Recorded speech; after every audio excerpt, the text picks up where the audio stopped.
Hello again, welcome back everyone. LiquorHound here with you. Thank you for joining me once again for another spirit review video. Today we're going to be taking a look at a couple of sherried Laphroaigs. Not super common in the years preceding, but now here we are in 2021, 2020, and we started to see some more sherried Laphroaigs.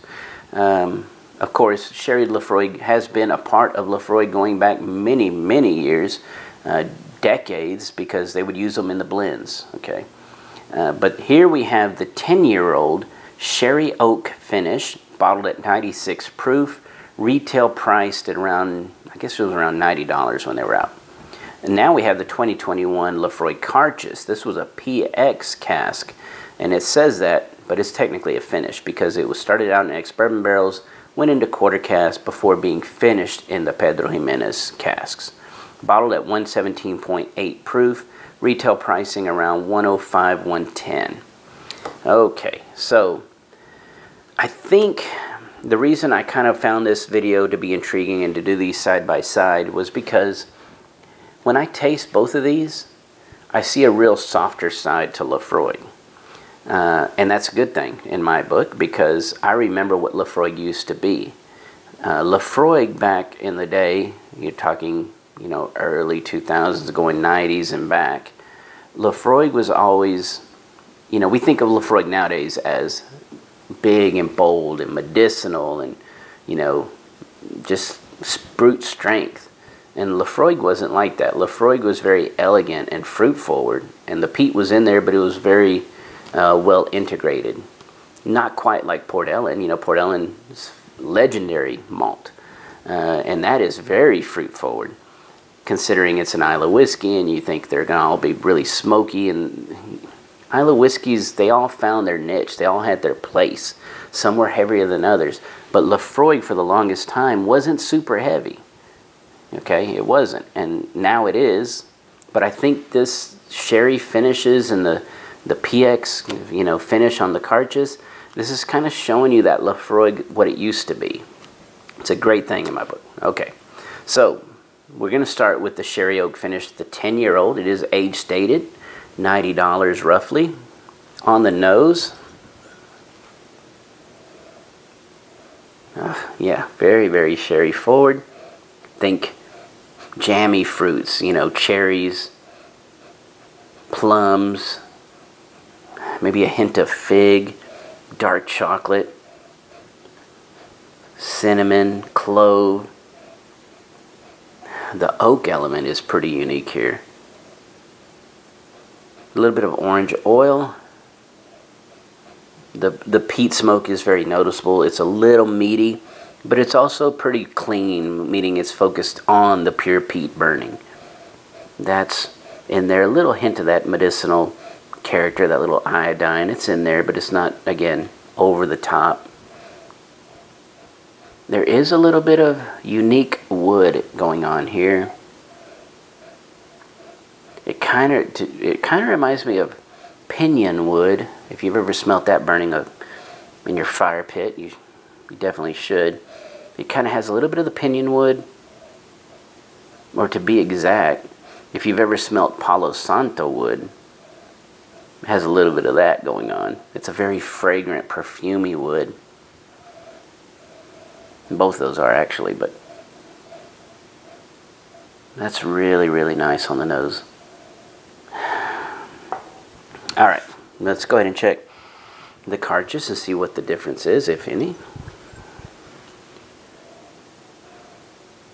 Oh my goodness. Wow, you definitely pick up the ABV bump. 96 to 117.8. Similar sherry influences. I would say this one's a little more nutty though. The PX's has a little more nuttiness going on. But then, you know, that unique, that Palo Santo and the pinyon wood is the exact same, bumped up, amplified here because of the proof. That's a beautiful nose. Cedar. That would be probably the more simplistic form to say it. It's just cedar. But if you've ever, again, you've had pinyon, you've had Palo Santo, you're going to know that's exactly what this is. sherry. It has that, the sherry's coming through with the plums and the cherries and that nuttiness, the figs, the dates. The wood is so dominant here, it almost covers up the peat. Sour plums in here as well. The peat's very clean. There's a little bit of a sour, like an apple cider vinegar, but other than that, it's not really meaty or porky like some of those pork smoke. This one's a very clean peat, just with a little bit of apple cider vinegar. Ugh. That one makes your mouth water a little bit. Reset, double check.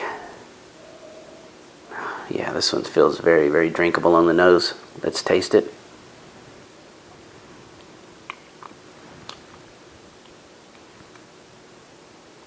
It does have a lot of flavor going on for 96 proof. Whoa, that transitions. Chocolate, tobacco, cigar ash. All right, let's run it through. Very beginning. Medium, I'd say just above medium viscosity. Sweet malt right up front. Pushed forward with all that fruit. Those jammy sherried fruits. The plums, the figs, the dates. Boy, and then that peat smoke is dropping in right there. And it, again, clean peat. Not really sooty or creosote. It's, again, this is one of those things, you can order peat online, by the way, and you can burn it in your fire pit and you can smell exactly what it smells like. Clean, burning peat is what this kind of tastes like right there. The cinnamon, a little bit of anise, just a touch is there, but they don't really even swell on the mid palate because they're so jammy, so much flavor is happening up front that when they recede, the level of the cinnamon, it just feels like it's just going and joining right on in. But the peat does transition. The peat does get a little more dark chocolate. It gets a little leathery before getting ashy on the finish.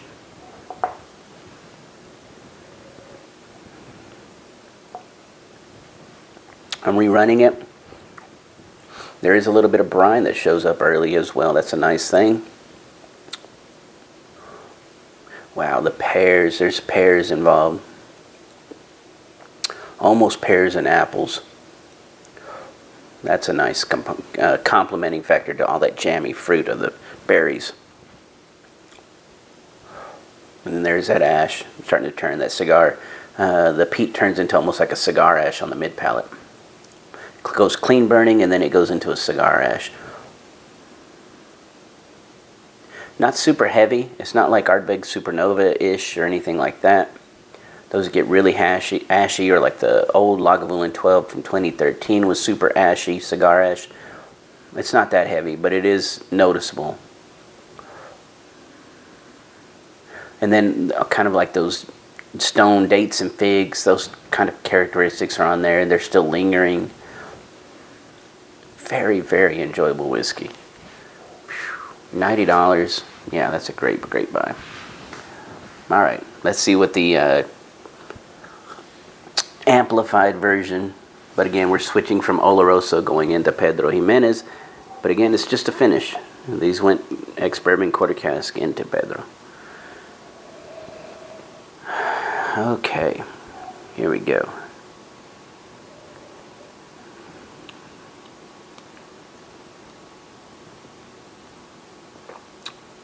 Oh wow, yeah.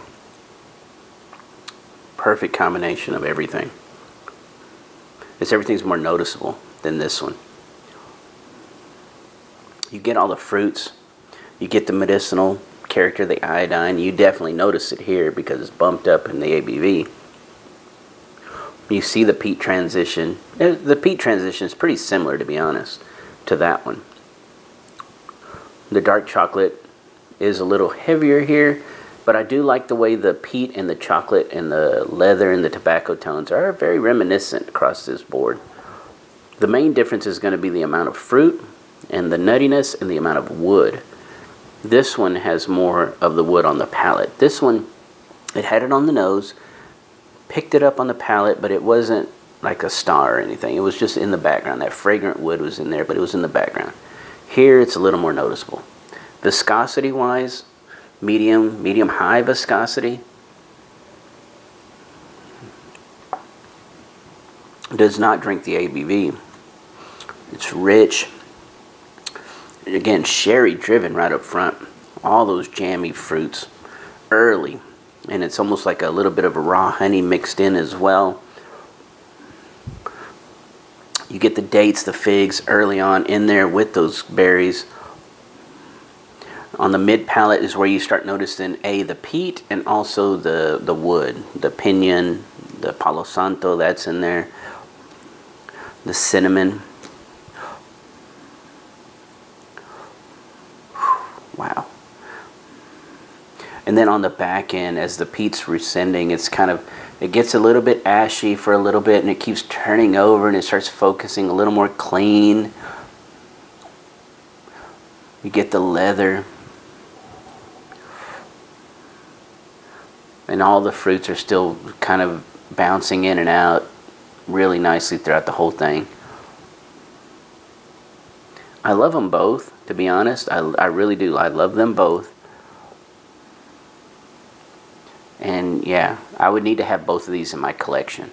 So I think if you're out there, the amount of the amplified brine and everything that this one has going on is fantastic. And again, it does not drink 117.8.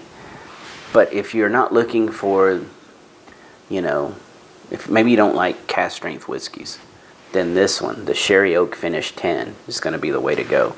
Because, you know, I reviewed recently, and I don't know if it's gone up before this video or after this video, because again, I run a lineup. But the Smokehead, Rum Rebel, and the Sherry Bomb, I've reviewed those together recently. Man, I would definitely, as much as I love those, and those were really good, I would take either one of these all day over those two.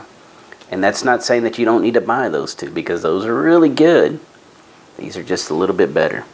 And I think value-wise, it's hard to beat these two right now. So Laphroaig is on a good track. I know John Campbell just left them. He just resigned or retired. You know, it is what it is.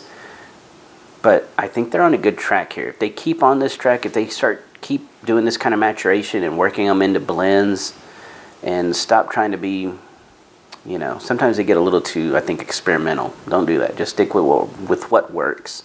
I think they're going to be just fine. Anyway, if you enjoyed this video content and you want to get this video 2 weeks early, because that's going to really help in the hunt for both of these, join me over at Patreon at LiquorHound. It's patreon.com/LiquorHound. And there you get the reviews 2 weeks early, no ads. And but if not, hey, I thank each and every one of you for joining me here on YouTube as well. Keep leaving all those great comments. I greatly appreciate them. Have a great day, and cheers.